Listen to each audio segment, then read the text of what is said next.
இந்த இடம் விற்க மாட்டேங்குது. நிலத்தை வந்து நிறைய பேர் பார்க்குறாங்க.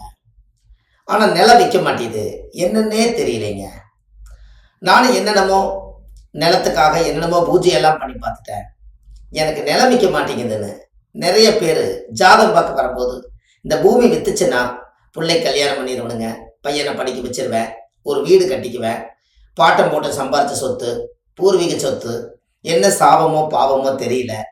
அதனால எனக்கு எப்போவாவது சீக்கிரமாக வீடு விற்று கொடுத்தா, அந்த இடம் விற்று கொடுத்தா என் வீடு நல்லா இருக்கும், என் வாழ்க்கை நல்லா இருக்குன்னு நிறைய கேட்பாங்க. அதுக்கு ஒரே பரிகாரம் தான். அதாவது உங்கள் வாழ்க்கையில் இது நீங்கள் மறக்காமல் தெரிஞ்சு வச்சுக்கங்க.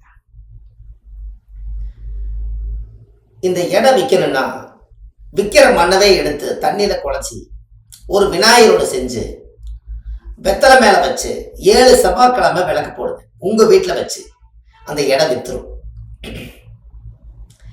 ஏன் அப்படின்னா, விற்கிற மண்ணவே நீங்கள் தொட்டு வணங்கினா தான் அது உங்களுடைய கடன் சூழ்நிலை மனசு அதுக்கு தகுந்த மாதிரி அது வித்து கொடுக்கும்.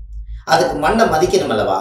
இத்தனை நாளாக மண்ணை மிதிச்சோம், இப்போ நம்ம மண்ணை தொட்டு கும்பிடணும்.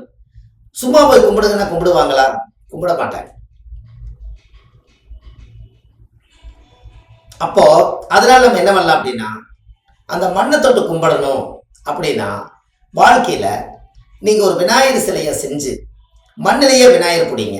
மண்ணிலேயே விநாயகர் பிடிச்சி நீங்க அதுக்கு ஒரு வெத்தலை மேல வச்சு தான் அந்த சாமி நீங்க கும்பிடணும். வினையை தீர்க்கக்கூடியவரும், கடனை தீர்க்கக்கூடியவரும், நம்மளுடைய குடும்பத்துல பிரச்சனை தீர்க்கக்கூடியவரும் முதல் கணபதி விநாயகர் தான். இதுல மண் விநாயகருக்கு மட்டும்தான் ஆதி காலத்து பரிகாரம். இதை நீங்க செஞ்சு பாருங்க, உங்க வாழ்க்கை ரொம்ப பிரமாதமா இருக்கும்.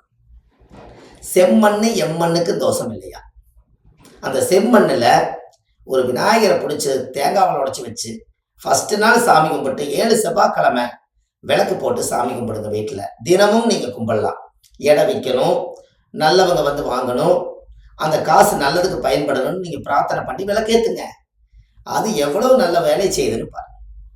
இதெல்லாம் எளிமையான ஆதிகால பரிகாரம். இதெல்லாம் உங்களுக்கு ரொம்ப ரொம்ப இடம் விற்கிறதுக்கு நாம் இடத்த எத்தனையோ அந்த இடத்துல மரம் செடி கொடி உயிரினங்கள் எல்லாத்தையும் அழிச்சிருப்போம். ஆனால் அந்த மண் ஒரு சாபத்தில் நிற்கும்.